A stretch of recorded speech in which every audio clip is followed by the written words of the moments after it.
হ্যাঁ, তবে ওই ভিডিওটা সম্পূর্ণ ছিল না। কোনো কারণে ভিডিওটা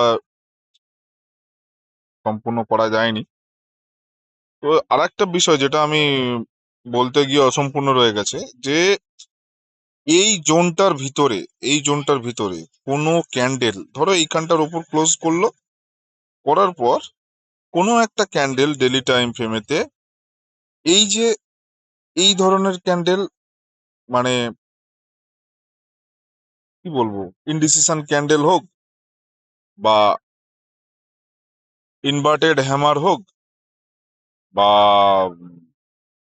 শুটিং স্টার হোক, যেরকম কোনো কিছু ক্যান্ডেল যে ওপর থেকে উইক দিয়ে নিচে এসে ক্লোজ করবে, কতকটা এইরকম বলা যেতে পারে ক্যান্ডেলটা।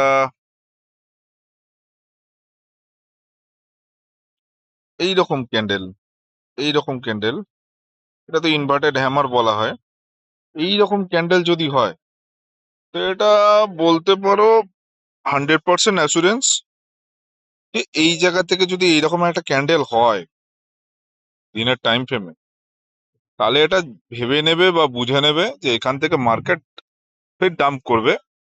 কেন? এটা হলো যারা ছোট মোটো শেয়ার হোল্ডার আছে, স্টক কিনেছে, তাদেরকে ট্র্যাপ করা। বড় কোনো ইনস্টিটিউশন এখানটায় তাদের হিউজ একটা অ্যামাউন্ট ইনভেস্ট করেছে। এখানে যখন উঠতে শুরু করেছে বেশ কিছু রিটেলার, তারাও পয়সা ইনভেস্ট করেছে, তারা এখন প্রফিটের মুখ দেখছে। এটা উঠছে ভেবে তারা কি করবে, লং টার্মের জন্য চিন্তা ভাবনা করবে। কিন্তু এখানে বড় যারা বায়ার, যারা মানে কি বলবো, কিং অফ মার্কেট, তারা এই জায়গায় ডাম্প করে দেবে। ডাম্প করে দিলেই মার্কেটটা এই জায়গাতে চলে আসবে, প্যানিক হয়ে তখন তুমি ছেড়ে দেবে, ফির এই জায়গাতে আসার পর দেন মার্কেটটা উঠবে। কিন্তু মনে রাখবে, যদি এই জায়গায় যদি ওই ধরনের কিছু ক্যান্ডেল বানায়, একদম 100% অ্যাসুরেন্স যে মার্কেটটা ফির পুনরায় এই জায়গায় এই রেঞ্জটার মধ্যে আনতে পারে। যদি এই জায়গায় আছে, তোমাদের কারোর প্রফিটের মধ্যে থাকো, আমি তো বলবো, এটা আমার ব্যক্তিগত ধারণা, প্রফিটটা বুক করে নেওয়া উচিত। ফির পুনরায় যখন এইখানটা আসবে, তখন আমি আবার বাই করব।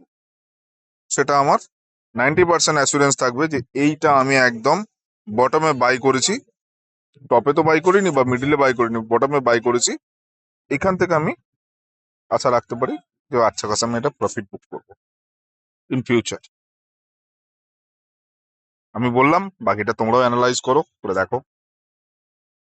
সিদ্ধান্তটা তোমাদের। আমার সিদ্ধান্তের ওপর কোনো কিছু সিদ্ধান্ত নিও না।